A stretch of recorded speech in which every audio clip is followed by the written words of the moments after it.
Hello inspired investors, कैसे हैं आप सभी। अभी कोरोना के टाइम पे कोई भी कंपनी अपना आईपीओ नहीं निकाल रहा है क्योंकि इन्वेस्टर्स डरे हुए हैं। अगर आपको नहीं पता आईपीओ क्या है, आईपीओ का मतलब है इनिशियल पब्लिक ऑफरिंग। कोई भी कंपनी जब पहली बार स्टॉक मार्केट में लिस्ट होती है तो वो कंपनी निकालती है अपना आईपीओ, जिसके ज़रिए वो फंड रेज करती है पब्लिक से और बदले में उनको देता है कंपनी के शेयर्स।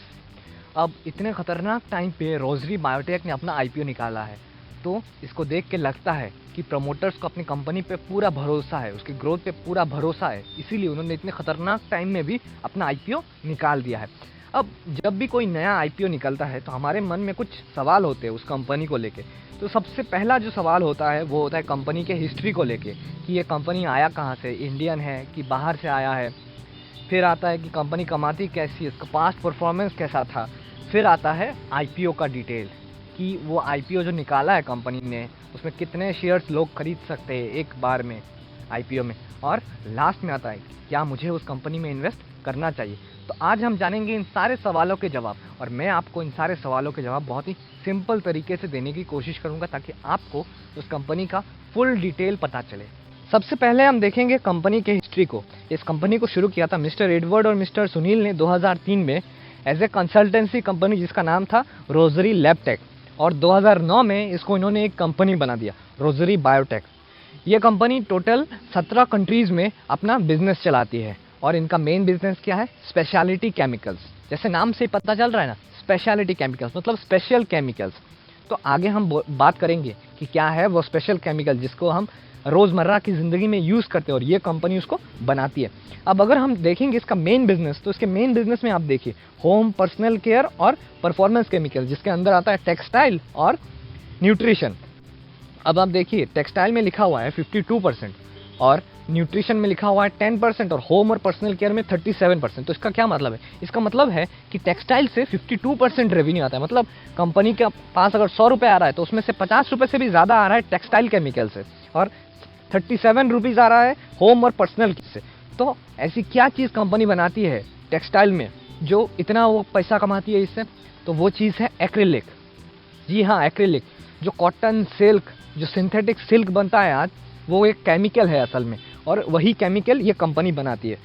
और मेनली इसी तरीके के केमिकल जैसे कॉटन, सिल्क, एक्रिलिक, ऊल, नाइलॉन, ये सब केमिकल्स है, केमिकल फाइबर है। तो ये सब चीज़ ये कंपनी बनाती है, स्पेशल केमिकल जिसको टेक्सटाइल इंडस्ट्री में यूज़ किया जाता है, तो ये चीज़ ये कंपनी बनाती है। अब होम और पर्सनल केयर में अगर आप जाएंगे तो बहुत सी चीज़ें ऐसी हैं, जैसे आज साबुन है, तो साबुन भी एक तरीके का केमिकल है, और उस केमिकल का जो ये अपर कोटिंग देखते हैं आप, जिसके कारण बहुत सारा झाग होता है साबुन में या शैम्पू में, तो वो चीज़ ये कंपनी बनाती है।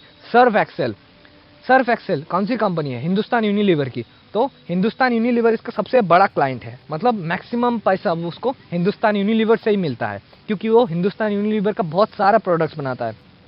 सर्फ एक्सेल हो गया, विम बार हो गया, इन तरीके के प्रोडक्ट्स बनाता है ये कंपनी। तो स्पेशल जो चीज़ होता है वही चीज़ों में इस कंपनी का मेन बिजनेस होता है ये। तो ये बिजनेस आगे ग्रो करेगा कि नहीं, आप मुझे नीचे कमेंट्स में बताएं। अगर हम इसके अर्निंग्स की बात करेंगे तो आप देखिए इसका पैट देखिए, ईपीएस देखिए, रेवेन्यू देखिए। तो अब पैट का मतलब क्या है, प्रॉफिट आफ्टर टैक्स। तो इसका प्रॉफिट आफ्टर टैक्स कितना में है, मिलियंस में है।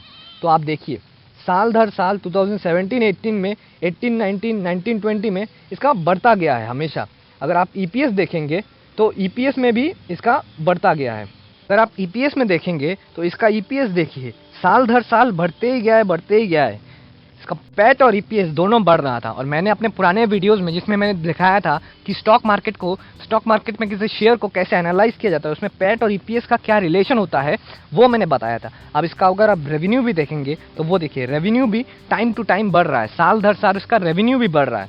तो इसका मतलब क्या है, कंपनी बहुत ही अच्छा परफॉर्म कर रही है साल दर साल। तो इस कंपनी को आपको मिस नहीं करना चाहिए। इसका आईपीओ में अगर आप पार्ट लेते हैं तो थोड़ा आप और रिसर्च कीजिए, और आगे आपको मैं पूरा रिसर्च करवाने वाला हूँ, क्या टेंशन लेते हैं आप। अब आते हैं इसके आईपीओ के डिटेल के ऊपर। अब जो चीज़ मैंने ग्रीन कलर में मार्क किया है उसको आप देखिए, कितना शेयर्स है, 1 करोड़ शेयर्स, 1 करोड़ 16 लाख के आसपास इसका शेयर है जो आईपीओ में जाने वाला है। और प्राइस बैंड क्या रहेगा, 423 to 425, मतलब इतने में एक शेयर का प्राइस रहेगा। तो आपको ये चीज़ याद रखना है कि इससे ऊपर भी नहीं जाएगा और इससे नीचे भी नहीं जाएगा, इसी के बीच में रहेगा प्राइस। तो आपको इसी बीच में अपना प्राइस बिड डालना होगा, आपका जो भी स्टॉक ब्रोकर है उसको, उसके अकाउंट से। अब ये लिस्ट कब होगा? अब ये लिस्ट होगा 23 तारीख को। अब इसमें देखने वाली बात ये है कि जब ये आईपीओ आया है, अभी तो चल रहा है ये आईपीओ, तो जब ये आईपीओ चल रहा है तब कितना लोग इसको सब्सक्राइब करते हैं। अगर ज़्यादा लोग सब्सक्राइब करेंगे तो शायद इस प्राइस से ज़्यादा भी हो जाएगा। ये लिस्ट कहाँ कहाँ होने वाला है? एनएससी और बीएससी में, मतलब दोनों जगह पे आप इसको 23 तारीख के बाद खरीद सकते हैं, कोई आपको रोक नहीं है इसके ऊपर। तो ये है आईपीओ के मेन डिटेल्स। अब इसमें से जो 496 करोड़ में से जो 50 करोड़ है, वो 50 करोड़ कंपनी यूज़ करेगी अपना कर्जा मारने के लिए। उसके पास जो डेट है, उस डेट को ख़त्म करने के लिए कंपनी ये पैसा यूज़ करेगी, और जो बाकी का पैसा होगा उसको कंपनी अपने एक्सपेंशन के लिए यूज़ करेगी। तो ये है कुछ आईपीओ के ओवरऑल डिटेल्स। अब हम जाएंगे कि क्या आपको इस कंपनी में इन्वेस्ट करना चाहिए या नहीं। तो यहाँ पे देखिए, यहाँ पे मैंने हर एक कंपनी का जो स्पेशलिटी केमिकल्स के बिजनेस में है उनका पी रेशियो दिखाया है। आप देखिए, रोजरी बायोटेक है, Fine Organics, Galaxy, Vinati Organics, Atul Limited, Aarti Industries, ये सारे बहुत ही अच्छे अच्छे कंपनीज हैं और इनका पी रेशियो आप देख सकते हैं सबके लगभग 30 के आसपास है। तो अब आता है, जब पी रेशियो सबका सेम है तब तो आप कैसे डिसाइड करेंगे कि कौन सा अंडर वैल्यूड है, कौन सा ओवर वैल्यूड है? तब तो आप नहीं निकाल सकते। तब आपको क्या देखना होगा? आपको तो इन्वेस्ट करना है तो आपके पास तो उतना पैसा होना चाहिए।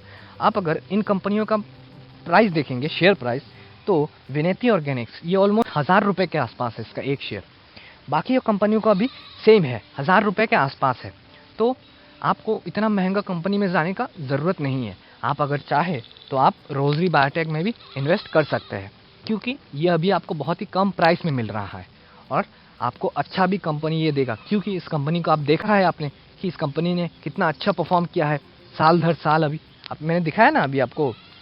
तो आपको इन सब चीज़ों को ध्यान में रखना होगा कि सिर्फ प्राइस देख के भी नहीं, आपको उसका परफॉर्मेंस भी देखना होगा। और मैंने आपको दिखाया भी है कि इसका परफॉर्मेंस पास्ट में कैसा रहा है। मिल बांट के मुझे लगता है कि आपको इस कंपनी में इन्वेस्ट करना चाहिए। लॉन्ग टर्म के लिए करेंगे तो बहुत ही फ़ायदा होगा आपके लिए। तो आज के लिए बस इतना ही। थैंक